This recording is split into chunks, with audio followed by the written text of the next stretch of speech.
Hey, good morning, and welcome to another Seize the Day.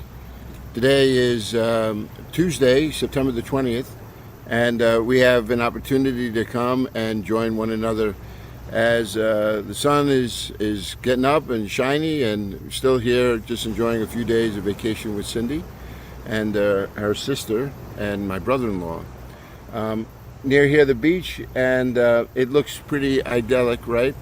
Except you got these nasty little beach flies, man, that just swarm all around you. So this is being done in the midst of what looks like a little bit of paradise, but right now all these little bugs are all around. So it's pretty humorous. But we're here enjoying the day, and I trust that you guys are waking up feeling refreshed and ready to begin a new day. You know, it's been fun going through these passages with you in the Gospel. And one of the things that I thought would be good is we've been looking at this passage where Jesus, right, Jesus is sharing something of his glory and his goodness with us. I mentioned yesterday there's this passage in 2 Peter chapter 1, verse 3, that has this very interesting little text where it says, "By his divine power we have received everything that we need for life and godliness through our knowledge of him who calls us by his glory and his goodness." So the Peter is telling us in this text that everything that we need to live this life and to live it with godliness, God provides in the spirit of power that he gives us. And that spirit of power is just another word for the Holy Spirit.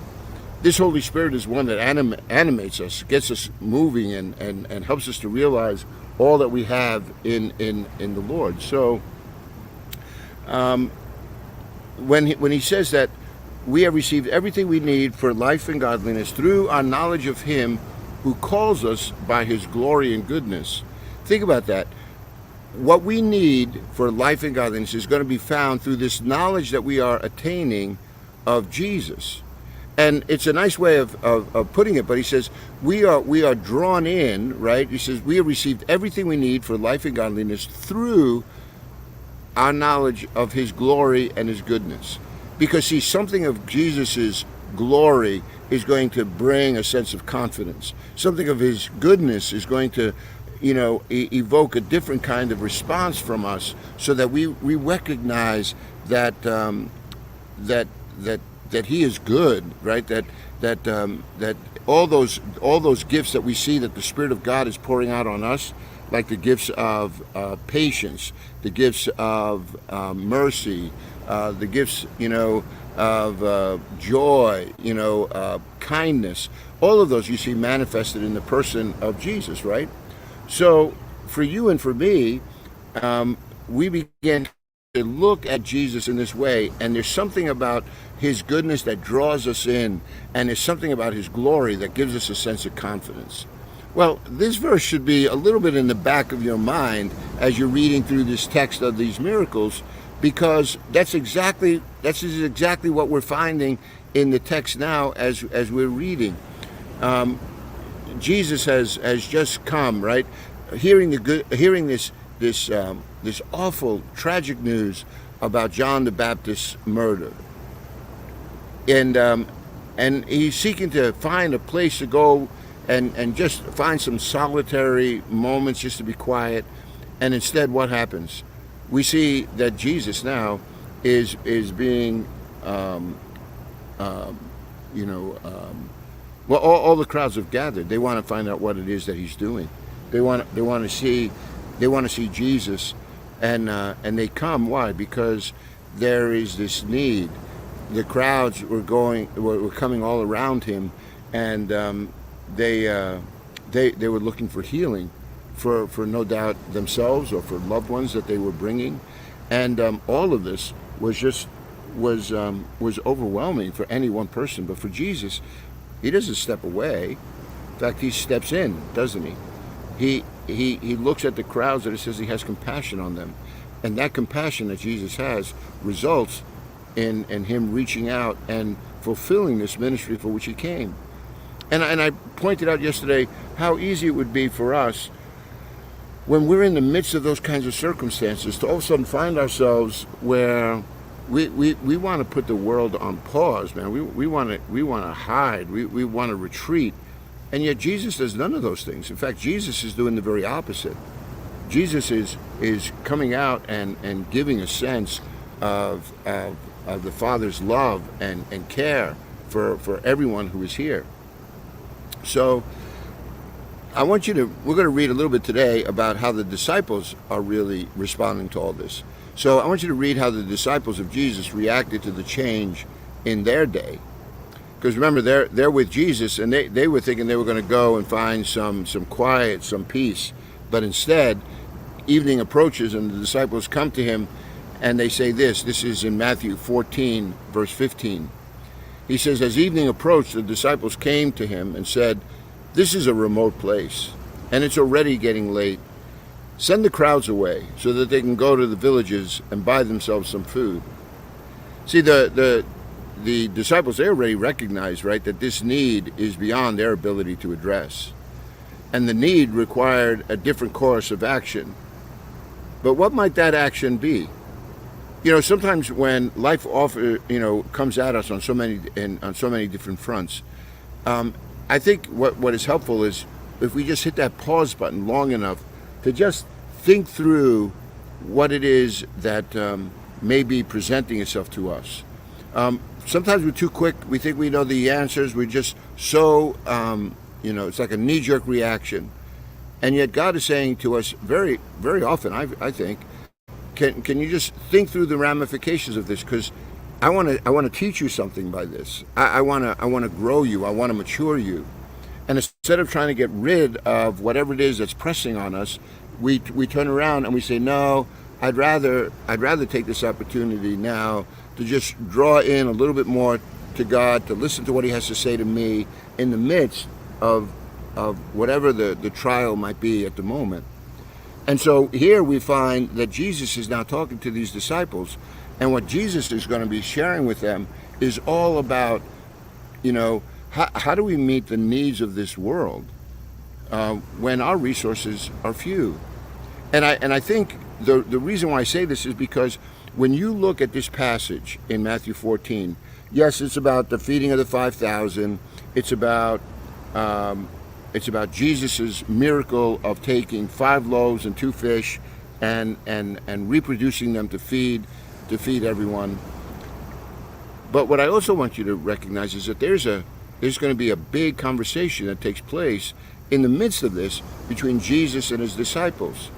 So much so that the real emphasis on this passage, if you really just look at it, is not so much the miracle of the feeding of the 5,000, but what really is taking place here is Jesus is having a conversation with his disciples, getting them ready for what is yet to come, getting them ready for this future that's going to exist without him being present.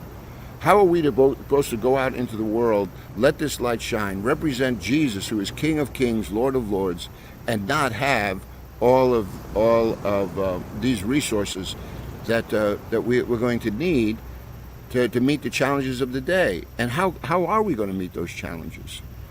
Well, life offers a platform, I think, that puts God's agenda on display. And this is one of those moments. Here in Matthew 14, read what goes on. Jesus then, when they come to him, and I don't think it's very far from what you and I would say, look, we don't have all the resources that we need to feed everyone here. We're going to need to send them away. Because we don't have. It would be the most compassionate thing to do. These people have to go get some food. All these people have come out to see Jesus in this solitary place, right, where he wanted to be alone, but somehow or another they managed to find him there, and Jesus now has spent all this time healing their sick and ministering to them. And now where are they going to find food? Well, notice what Jesus says. He says they don't need to go away. You give them something to eat. We have here only 5 loaves and 2 fish. And he says, bring them here to me. And he directed the people to sit down on the grass. Now, they are aware of their lack of resources, right? They're aware of the resources that they have in Jesus. And even though Jesus has given numerous opportunities for them to understand that he is the Messiah. Think about this. Jesus was in a boat not too long ago, right, where the waves and the winds were threatening, and they were with Jesus, and his response to them was, why do you have such little faith? And he gets up and he calms the sea and he calms the wind. And it says the people sitting in the boat, right, the disciples in the boat, they were afraid. They were terrified. They were like, who is this one? Who is this man? Because they were just beginning to get to know who Jesus is. How do you think they felt when they were privy to these miracles of healing lepers, of healing paralytics who couldn't walk, giving sight to the blind, raising Jairus' daughter from the dead? What do you think all of those exposures were meant to give to Jesus? What they were meant to give to Jesus was a sense of confidence, right? That he was he was the Messiah. He was the Son of God. He had power, and so the disciples would see that. And do you remember, it was a little while after that. It was back, if you go back now to Matthew chapter 10. In Matthew chapter 10, it says that Jesus calls his 12 disciples to him, and he gave them authority to drive out evil spirits and to heal every disease and sickness. So now his disciples, these 12 that he chose, they come and they're driving out all these evil spirits, healing every kind of disease and sickness. And then he says, as you go, I want you to preach this message that the kingdom of heaven is near. I want you to heal the sick. I want you to raise the dead. I want you to cleanse those who have leprosy. I want you to drive out demons. Freely you have received, freely give. Well, think about it. Jesus is asking them to go out and do something that they have no resources on their own to do. How are you going to heal the sick? How are you going to cleanse the lepers? How are you going to drive out demons? It's not like you have this power within yourself, but realize that Jesus is giving them authority. So somehow these 12 are going to go out and represent Jesus to the world in a very, very unique way. And it says here, our response, then I think when you look at this, should be to look at Jesus when our resources are insufficient for the need. That it's recognizing our own limitations and realizing that we serve a God who is able to do exceeding abundant beyond all that we think or imagine. Isn't that what all those people early on did that came to Jesus with great need? Think about it. The leper, when he came to Jesus, what did he do? He came to Jesus and he said, Lord, if you are willing, you can heal me. And what did Jesus say? He says, I am willing. And so he heals him. Or what about the Roman centurion who says to Jesus, Lord, you don't have to come to my house to heal my servant. I know that you have authority. All you have to do is say the word and it will be done. And Jesus, it says, was astonished at his faith. Why? Because he says, I haven't seen such great faith in all of Israel. In other words, they were already conceding that Jesus had all the authority to do what was necessary. And all they had to do is say, Lord, if you are willing to do it, we know that you can. Don't you see, like in this situation, these disciples with Jesus, they're faced with circumstances that are way beyond their ability and their resources.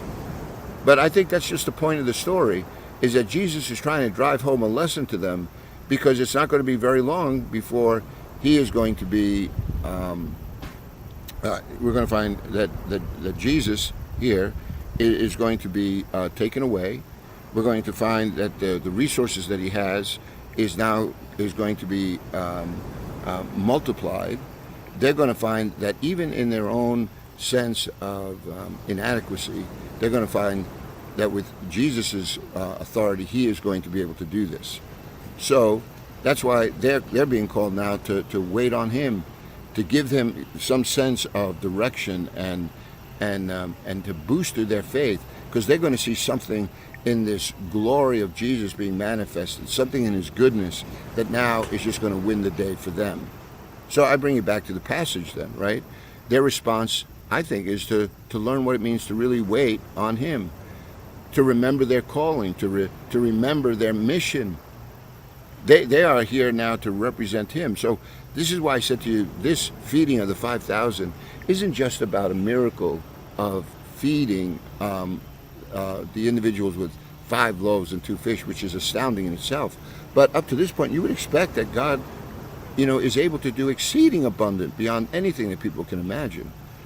But the whole tenor of this text is telling you and I what it really means to be called into his service. That our response is to wait on him. That's why he says, look, don't need to send them away. You give them something to eat. Obviously, they don't have those resources, but they are with one who does. And what does that mean then to draw near and begin to petition, our Father in heaven, right, for resources that we don't necessarily have. Give us this day our daily bread. Forgive us our debts, as we forgive our debtors. Lead us not into temptation. Deliver us from evil. See, all those kinds of things, they are beyond sometimes our abilities. We're needing divine strength and power. And God says, you come to me, and I will fill you. You come to me, and I'll give you what you need. And so we're called on then to, I think, this text more than anything is trying to teach you and me that we have to learn how to draw into this mission that Jesus has called us to. And it doesn't mean that we're going to all have this ability to turn 5 loaves and 2 fish into something miraculous. But God is going to, many times through your life, is going to take whatever it is that you give him, and he's going to multiply it many times over. Your acts of kindness, your faithfulness. There's a verse in the book of Hosea. It says, people sow the wind and they reap the whirlwind. In other words, there is a harvesting that takes place that is increasing. But God said, I'll do that. I'm gonna take what you give me, and I will multiply it. So that's the way we are going to go out into this world to meet the need. And all of this is just to give you and me a sense of all that God is doing among us. Well, let's take another look here. In verses 19 through 21, it says, taking the 5 loaves and the 2 fish, he looks up to heaven. He gives thanks. He breaks the loaves. And then he gave them to the disciples, and the disciples gave them to the people. And they all ate and were satisfied. The disciples picked up 12 basketfuls of broken pieces that were left over. And the number of those who ate was about 5,000 men, besides women and children. Well, I want you to be mindful in this text of what Jesus is actually doing. Because it says that he broke these loaves, and then he gave them to the disciples, and the disciples gave them to the people. So did the disciples themselves have anything to do with this miracle of reproduction? All they were messengers. You see what I'm saying to you? Like, here, Jesus is always the one that is doing this work. It's never you and me. Let me rephrase that. You and I do the work, but we're doing the work that Jesus has given us to do. There is things that only he is going to do that we cannot. And we see that already now, right, in this person of Jesus. Jesus is coming, and he alone can multiply the loaves and the fish. But what you and I can do is we could take what he gives and then begin to hand it out. We can demonstrate that same sense of compassion in the realm in which we operate. I wonder how long it took those disciples before they began to recognize that something miraculous was taking place. You think maybe when Jesus broke the bread initially and started giving it out, were they keenly aware in that one moment, or were they separated and somehow or another when they started giving out the basket, the food, it seemed like it never went empty. They would reach in and grab some pieces of bread and fish and hand it out, and when they'd come back to the basket, it was full again. At what moment do you think that they just stopped and in awe just thought to themselves, oh my God, we're being privileged to see another one of these miracles that no one has seen for a very long time. We read that Elijah, he fed many with little. It was another miracle that you saw take place in the Old Testament. But here now Jesus is doing that, and he's feeding 5,000. And when they gave this out, you notice the text says here that they picked up 12 basketfuls. Well, there's a couple of things that are interesting here that may go beyond your notice as you first read this text. One is that they picked up 12 pieces, which I think is beginning to just underscore again that Jesus has said, "I have come to speak to the lost, house of Israel." The 12 baskets representing the 12 tribes of Israel, that God has come as this bread of heaven to feed them, and yet they're not fully getting all that picture, are they?